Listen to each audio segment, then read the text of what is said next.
தமிழ் உறவுகளுக்கு வணக்கம். இது உங்கள் ஆலயங்களை தேடி தமிழ் மீடியா. புராண காலத்தில் இந்த பூ உலகை மகாபலி சக்கரவர்த்தி என்ற மன்னன் அரசாட்சி செய்து வந்தான். அவனது ஆட்சியில் மாதம் மும்மாறி மழை பொழிந்து வந்தது. மக்கள் எந்த குறையும் இல்லாமல் வாழ்ந்து வந்தனர். மன்னனும் மக்கள் வந்து கேட்பதையெல்லாம் வாரி வாரி வழங்கினான். மக்களின் கண்களுக்கு மகாராஜா மகாபலி சக்கரவர்த்தி வாழும் தெய்வமாகவே தோன்றினார். மக்கள் கடவுளையே மறந்து விடுவார்களோ என்று கூட தோன்ற ஆரம்பித்து விட்டது. நாளுக்கு நாள் மகாபலியின் புகழ் எல்லா உலகிலும் பரவத் தொடங்கியது. இதே நிலை நீடித்தால் நம்மையெல்லாம் மறந்து போய்விடுவார்களோ என்று தேவலோகத்தில் இருப்பவர்களும் முனிவர்களும் வருந்தத் தொடங்கிவிட்டனர். இதெல்லாம் கேள்விப்பட்ட நாரதர், இப்படியே போனால் மக்கள் எம்பெருமானையே மறந்து விடுவார்கள் என்பதால் இந்த பூ உலகில் தங்களுடைய பெருமையெல்லாம் குன்றிவிடும் என்பதால் சிவபெருமானிடம் சென்று முறையிடுகிறார். சிவபெருமான் நாரதருக்கு மகாபலியை பற்றி கூறுகிறார். இந்த மகாபலி போன பிறவியில் எலியாக பிறந்தவன். எனது சந்நிதியில் இருக்கும் தூண்டாமணி விளக்கை ஒரு முறை அணைந்துவிடும் நிலை ஏற்பட்ட பொழுது அதன் திரியை தூண்டிவிட்டு அணையாமல் பார்த்து கொண்டான். அதனால் 56 தேசங்களையும் கட்டி ஆளும் பாக்கியத்தை நான் தான் அவனுக்கு வழங்கினேன். அதனால் நானே அவனை அழிப்பது பாவம் என்று கூறி ஒதுங்கிவிடுகிறார். நாரதரோ தேவர்களையெல்லாம் அழைத்து கொண்டு மகாவிஷ்ணுவிடம் சென்று முறையிடுகிறார். மகாவிஷ்ணுவுக்கோ இந்த பூ உலகில் இருக்கும் இந்த மகாபலி சக்கரவர்த்திக்கு மோட்சம் அளித்து தம்முடன், அதாவது வைகுண்டத்தில் வைத்து அழகு பார்க்க வேண்டும் என்கிற எண்ணம் முன்கூட்டியே இருந்தது. இதன் காரணமாக அந்தணர் வேடமிட்டு சென்று மகாபலியிடம் 3 அடி மண் வேண்டும் என்று கேட்கிறார் மகாவிஷ்ணு.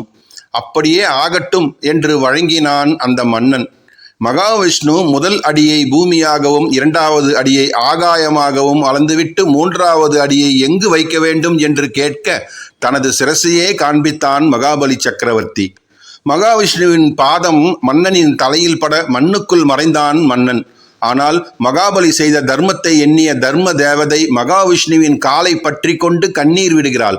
அப்பொழுது அந்த கண்ணீரின் உஷ்ணம் தாங்க முடியாமல் மகாவிஷ்ணுவின் கால்களில் புற்று வைத்து விட்டது. இந்த புற்று அகல்வதற்கு என்ன செய்ய வேண்டும் என்று தம்முடைய தங்கையை அணுகி கேட்கிறார் மகாவிஷ்ணு. அதற்கு தங்கையான மதுரை மீனாட்சியோ திருவாடானையில் இருக்கும் ஆதி ரத்தினேஸ்வரரை கேட்க வேண்டும் என்று கூற, இதற்கு ஒரு வழி பிறக்கும் என்ற எண்ணத்துடன் திருவாடானை செல்கிறார் மகாவிஷ்ணு. ஆதி ரத்தினேஸ்வரர் இங்கிருந்து தென்கிழக்கு பக்கம் சென்றால் ஜெயபுரம் என்னும் ஒரு பகுதி வரும். அந்த பகுதியில் இருக்கும் வாசுகி தீர்த்தத்தில் சூரிய உதயத்திற்கு முன்பாக நீராடிவிட்டு அந்த வேம்பு மரத்தின் அடியில் இருக்கும் சிவலிங்கத்தை நீங்கள் வழிபட்டால் உங்கள் காலில் உள்ள புற்று காணாமல் போய்விடும் என்று அருள்கிறார். மகாவிஷ்ணுவும் அந்த பகுதிக்கு வந்து வில்வ மரத்தடியில் சுத்த சுயம்புவாக இருக்கும் ஈசனை வழிபட்டார். அப்பொழுது ஈசன் உமையொரு பாகனாக மகாவிஷ்ணுவுக்கு திருக்காட்சி தந்தார். ஈசனுக்கு இடப்பாகத்தில் இருக்கும் தேவி பாகம் பிரியாமல் காட்சி கொடுத்ததால் பாகம் பிரியாள் என்று பெயர் பெற்றார். ஜெயபுரம் என்னும் இந்த ஊர்தான் தூய தமிழில் திருவெற்றியூர் என்று அழைக்கப்படத் தொடங்கலாயிற்று. ஏற்கனவே நம் தமிழகத்தில் திருவொற்றியூர் என்று ஒரு ஊர் உள்ளது. அந்த திருவொற்றியூர் சென்னையில் அமைந்திருக்கிறது. இந்த திருவெற்றியூர் என்னும் தலம் ராமநாதபுரம் மாவட்டம் திருவாடானைக்கு தென்கிழக்கே 15வது கிலோமீட்டர் தொலைவில் அமைந்திருக்கிறது. இந்த திருவெற்றியூரில் அமைந்திருக்கும் பாகம் பிரியாள் திருக்கோவில் இந்த பகுதி மக்களின் சக்தி தெய்வமாக விளங்குகிறாள். வயலில் எது விளைந்தாலும் முதல் படையல் இந்த பாகம் பிரியாள் அம்மனுக்கு தான் என்று சொல்கிறார்கள் இப்பகுதி மக்கள். இப்பகுதி மக்கள் தங்களின் நோய்களிலிருந்து தாம் விடுபட முதல் நாள் இரவே இந்த ஆலயத்திற்கு வந்து கோவில் மண்டபங்களிலே தங்கிவிடுகிறார்கள். காலை வாசுகி தீர்த்தத்தில் குளித்துவிட்டு அன்னை பாகம் பிரியாளை வழிபட்டுவிட்டு செல்கிறார்கள். தம்மை நாடி வரும் பக்தர்களின் உடல் நோய், மனநோய் என்று சகலத்தையும் குணமாக்கி அருளாட்சி செய்கிறாள் அன்னை. மேலும் பாம்பு கடி, விஷக்கடி போன்றவற்றிற்கு கூட மக்கள் நம்பிக்கையுடன் இங்கு வந்து இங்கிருக்கும் தீர்த்தத்தை பருகுகிறார்கள். அப்படி பருகுவதால் விஷம் அவர்களுடைய உடலில் பரவாமல் இருக்கும் என்றும் சொல்லப்படுகிறது. நான் முன்னர் குறிப்பிட்டது போல இந்த பகுதி விவசாய பெருங்குடி மக்கள் தங்கள் வயலில் விளைந்த முதல் விளைச்சலை, தானியங்களை, காய்களை, பழங்களை மற்றும் மலர்களை இந்த ஆலயத்திற்கு கொண்டு வந்து அன்னைக்கு முதலில் படையலிட்டு வணங்குகிறார்கள். ஈசனுக்கும் அன்னைக்கும் ஒரே அர்ச்சனை தான் இங்கு. முதலில் சிவனுக்கும் அடுத்தது அம்பாளுக்கும் நடைபெறுகிறது அர்ச்சனை. தனித்தனி அர்ச்சனை எதுவும் இங்கு செய்யப்படுவது கிடையாது.